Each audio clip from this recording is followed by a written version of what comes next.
Both the University of Michigan and the Ohio State University are top 3 teams. Both are 10-0, 7-0 in conference, and both face each other in Week 13. So only one more week of games before both of these teams face off in what will be an epic matchup and what I think will be the game of the year. And there's a chance that this game, that I think will be the game of the year, can be played again. And if it is played again, I think that second matchup will be the game of the year that supersedes the game of the year, if that makes any sense. I apologize if that was extremely dry and unfunny, but it's the truth. Both of these teams are unanimously top 4 in efficiency metrics, statistics, everything except strength of record. They're top 4. And one of them, or not strength of record, strength of schedule. Both of these teams are top 5 according to ESPN in strength of record. In strength of schedule, both of these teams are outside of the top 50. But their strength of schedules are going to rapidly increase as they face each other in a little over a week. The question is, can these two teams match up again? Can the Big Ten dominate the college football playoff? Or perhaps an even broader question, can the Big Ten ever get two teams into the college football playoff? Because right now, with the chaos that is this year, and the fact that both of these teams will be more likely than not 11-0, facing each other off, it's actually more likely that both are undefeated facing each other than for one of them to have one loss and the other to be undefeated. And the Big Ten this year is bad. I frankly think it's better than it was in 2020. And there have been other years, like in the Legends and Leaders, when the Big Ten was worse than this. But the Big Ten's been possibly the most top-heavy this year compared to all other years. It's Ohio State and Michigan in Tier 1, Penn State in Tier 2. I don't even know if a Tier 3 exists, and if a Tier 3 exists, it is far down the ladder compared to Tier 2.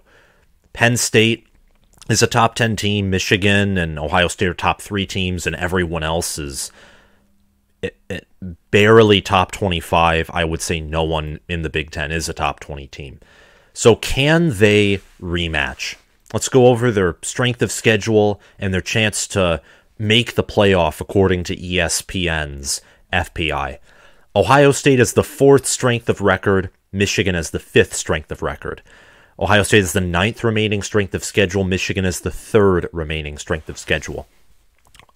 Total strength of schedule played so far, Michigan's 83rd. Ohio State is 60th. Both are top 4 in game control and average in-game win probability. Ohio State's 3 in both. Michigan's 4th in game control, 2nd in average win game probability. I don't think there's been a point at all in Michigan's season where the win probability marker has had them as unlikely to win, so below 50% chance that they'll win all year. Michigan knows how to control games. Ohio State does too. The few times they have been below 50% in Notre Dame and Penn State, they quickly bounced back and dominated late. And according to ESPN, these teams, Ohio State has an 88.9% chance to make the playoff, a 30% chance to win it. Michigan is a 65.2% chance to make the playoff, a 13.1% chance to win it. Now, if both of these teams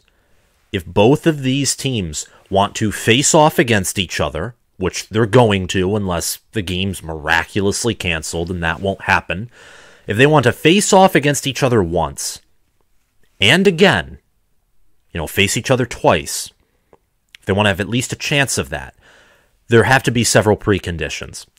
TCU must lose one of their remaining 3 games, and 2 would totally shut them out. And many believe that 1 would totally shut out TCU, and I believe that. But They have the number one strength of record for a reason. They have the 38th strength of schedule, which outside of Tennessee, like among top 5 teams, TCU has the toughest strength of schedule among the undefeated teams. Tennessee's is the third, but they've already had a loss. And Tennessee, as long as they win out, is probably a lock for the playoff, or somewhat of a lock for the playoff. TCU has Baylor and Iowa State as its final 2 games, and depending on how Texas and Kansas State finish out their seasons, they'll face one of those 2. Maybe another team is a shot, but it's mainly Kansas State and Texas who they would be facing in the Big 12 championship game. There is a solid chance they will lose one of those games. According to ESPN's Football Power Index, Texas and Kansas State are both better than TCU, and yet TCU has beaten both of those teams. Kansas State by 10, Texas by 7. They beat a healthy Texas team. They beat a Kansas State team who was without their top 2 quarterbacks on the depth chart. So a Kansas State rematch would be interesting. A Texas rematch would be interesting too. It's very likely that I think that TCU will lose one of their remaining 3 games, but if they win 2 of them in dominant fashion and lose one in a close game, especially if they lose at Baylor, because winning your conference title but losing on the road to a Baylor team who's power rated high, you won't be punished as severely as if you lose your conference championship game. Michigan and Ohio State should be rooting for 2 losses to totally shut out TCU from taking up a playoff spot. For USC, they need to lose to UCLA or Notre Dame. If not, they need to lose in the championship, which will likely be to Utah or Oregon. Pardon me there. Because if USC loses to UCLA, I think they'd be out of the race entirely, I believe. And even then, it doesn't matter. A 2-loss Pac-12 champion is not going to be in the top 4 without some complete, absolute carnage, which I think, even though we've seen that this year, it would be too unrealistic of odds to get in a Pac-12 champion with 2 losses. USC losing to UCLA or Notre Dame or whoever they would face in the championship if they beat UCLA, it's also likely they will suffer 1 loss. Their defense lives off of turnovers to win. If you watch the Utah game, I mean, Utah just played solid fundamental football, and they played gutsier, and they beat them. And USC isn't very battle-tested. Their toughest game by far was against Utah. They lost. They face a physical team in Notre Dame after playing a very offensively spread option mindset at UCLA team. And they'll probably face another physical great team in the Pac-12 championship. So UCLA and TCU, there's a very good likelihood those will sort themselves out. Clemson is likely out of the race, but it's far more likely that Clemson is going to win out compared to TCU and USC, just because of how weak the ACC is. Clemson has a massive talent edge over every team they face, except for UNC, who will be in the ACC championship game too. And UNC's problem is they only have great players on the offensive side of the ball. They have one of the worst defenses in the nation. UNC is like last year's Michigan State team with an even worse defense, like a far worse defense. They don't have a good front 7 like 2021 MSU did. And instead of having Kenneth Walker at running back, they have him at quarterback in Drake May, which means that, if you're going to have an elite player, you'd rather have him at quarterback than running back, and they have Josh Downs at wide receiver. But UNC's ranked too low, and I don't think they have the brand power to be in the playoff, even if they went out. Clemson, an additional loss would certainly help the chances of both of these 2 teams, and Michigan and OSU reaching the playoff. Georgia finally needs to beat LSU in the SEC championship game. I'm not going to talk about this one much because Georgia's favored by double digits, and Georgia will be playing 2019 LSU versus Georgia tape all week before that matchup, as Kirby Smart he will want to destroy LSU, and I don't think this Brian Kelly team, they've begun to outrun the speeding train. Seeing what they did against Arkansas, against a backup Arkansas QB, seeing what they've did against Ole Miss, where they staged an awesome comeback, going for 2 against Bama. They are a pretty lucky team. It doesn't mean they don't deserve their wins, but they're not built to even come close to playing competitively with a team like Georgia. The game needs to be close. That's another one. A blowout will likely eliminate the loser from the playoffs. And I don't think there will be a blowout, but the game needs to be close. If both of these teams want to be in the playoff, you want it to be single-digit winner. You don't want any double digits. You don't want any multi-touchdown wins. You don't. It'll likely eliminate the loser from the playoffs. Now, if some other carnage happens, like if all the previous conditions are filled to their extreme, TCU has 2 losses, USC loses, Clemson loses, maybe UNC slips up before they beat Clemson in that scenario, maybe Georgia somehow slips up to Kentucky, or, Georgia, really, you want Georgia to win out. More specifically against LSU, then maybe it won't matter too much, especially if Penn State wins out, because both Ohio State and Michigan blew out Penn State, and they're probably going to be a 10-2, 11-2 team if they win their bowl game. But rooting for a close game would be a positive, and the winner needs to dominate in the Big Ten championship game. You can't have any 2018 OSU versus Northwestern stuff. You can't have what happened in 2020. You can't have a close game with whatever garbage West Division opponent is brought up. You need a beatdown. A beatdown where Ohio State or Michigan wins by around 40 points or more, because that will make the loser look even more competent for playing a close game, and it will make the winner likely look like one of the best teams in the country. So to add on to the Georgia beating LSU part, you want Georgia to play a close game with LSU but win, because that'll make Georgia look worse.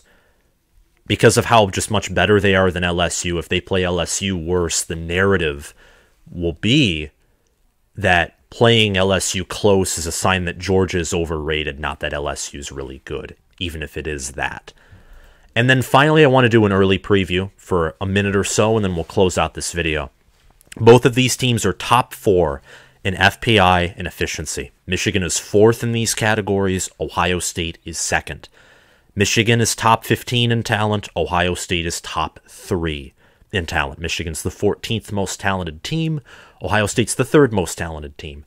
Now, a statistic that I cannot exactly measure, but I think Ohio State fans will agree with me on, and I really wouldn't even mention it if Ohio State fans didn't agree with me on it, because I don't want to come across as biased, but I don't think it's biased. I do think that Michigan's superior physicality and the fact that Michigan has been the healthier team does help compensate for that talent disadvantage, but it doesn't help compensate it entirely.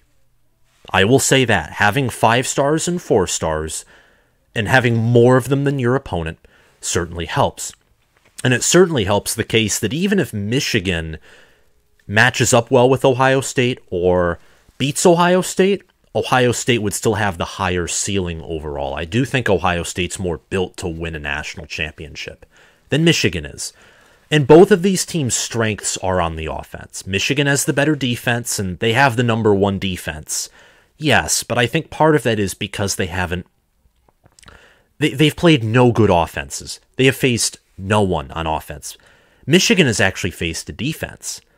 Michigan has faced a Rutgers defense that's underrated. Penn State's defense is number 1 in Big Ten East teams in efficiency, and they've shut down the run in every game except for the Michigan game, and 1 run by Travion Henderson. So Michigan's number 1 rushing attack nationally is their strength, and for Ohio State, it's their number 1 passing attack nationally. Yeah, they might not score as many points as Tennessee. They might not pass it as many times as Tennessee, but they're so much more efficient at doing it. They have better wide receivers. They have the more NFL kind of quarterback. I'm very excited for this matchup. It's probably going to be number 3 versus number 2. I'm rooting for Kentucky to do the unthinkable, so it can be number 1 versus number 2, but I'll take 2 versus 3. It'll be a rematch by rankings of the 2016 game, except both teams will be undefeated, and both teams might see each other again.